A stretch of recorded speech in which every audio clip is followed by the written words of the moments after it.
So in a country where the First Amendment is sacrosanct, right now, President Trump can't even comment on why he believes he's not getting a fair trial here in New York. So why we're here today is to make sure that we expedite review of the court's decision.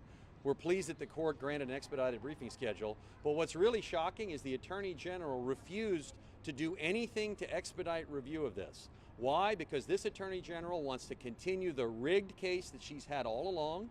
This Attorney General has no regard for the constitutional rights or any other rights of President Trump, and she's just interested in pursuing the goal of getting Trump at any cost.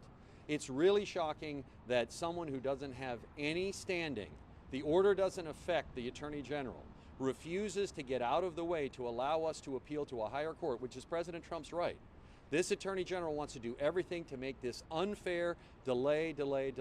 I think we need to have the Attorney General considered for a position on the CFP selection committee, because that's the only thing I can think of in the last week that I've seen is as controversially rigged as the Attorney General's view of this case. You mentioned that she was not a party to this proceeding, Justice Engoron is. Did you ask the court system whether they would entertain expediting the briefing here? The court system didn't appear today, at least I didn't see No, them the court here system today. was there. Well, they didn't take any position that I could see. Did you ask them if they had a position? They didn't take any position. Did you contact them in advance to see if they took We didn't a have position? time to contact them in advance because we're here on an expedited basis. Is there any The way that to this resolve goes, this before President Trump's testimony next week? I don't know. That's really the point of it. That's exactly why the Attorney General doesn't want the gag order lifted, doesn't want to have any chance for that happening, is because she knows that President Trump's going to be here. We're going to run out the clock. That's what we're going to do. We're going to run out the clock on President Trump's rights, just like she's trampled on President Trump's rights since the beginning of this case. It's no different. Do you expect to ask Justice Engoron to pause the trial so that President Trump's appellate rights can be vindicated? I think you're probably smart enough to know where that would land. So I try not to engage in futile efforts. How is that going to work with the schedule, with him taking the stand and this happening here and that happening there? How's that going to work for you, everyone here? How do you mean? Just, it's going to be chaotic. I mean, he can't... No more chaotic than the whole rest of the trial. No, if you're asking about how we'll be in two places at once, we won't, because the way this process is going to work is this gets submitted on the papers, so there won't be another argument. At least if there is one, it won't be next Monday. So we'll be in court on Monday with President Trump. And President Trump will do, as he always does, everything he can to vindicate his rights and make his position heard, even though there's an effort to keep him from exercising his right to core political speech. It's hard to believe in America that the front-running presidential candidate in the United States of America is not allowed to talk about why he's not getting a fair trial in New York. Unbelievable.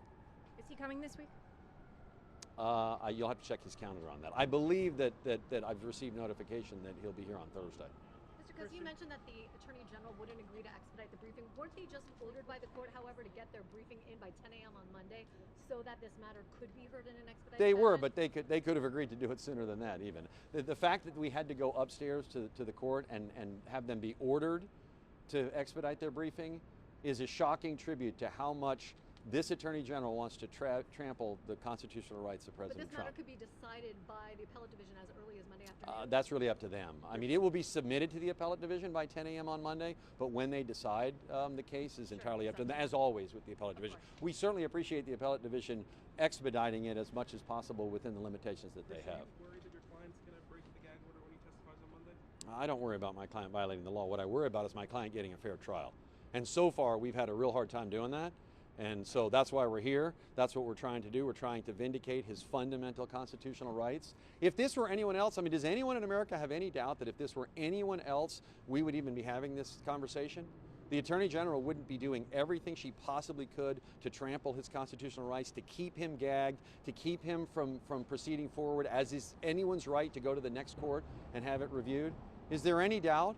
And yet all we hear about is how President Trump is going to do bad things when he gets elected as president. No, what's stripping our democracy away is these kinds of actions. The Attorney General of the state of New York is engaging in pure politics and using her office to do it, and this has been an unfair trial from the beginning.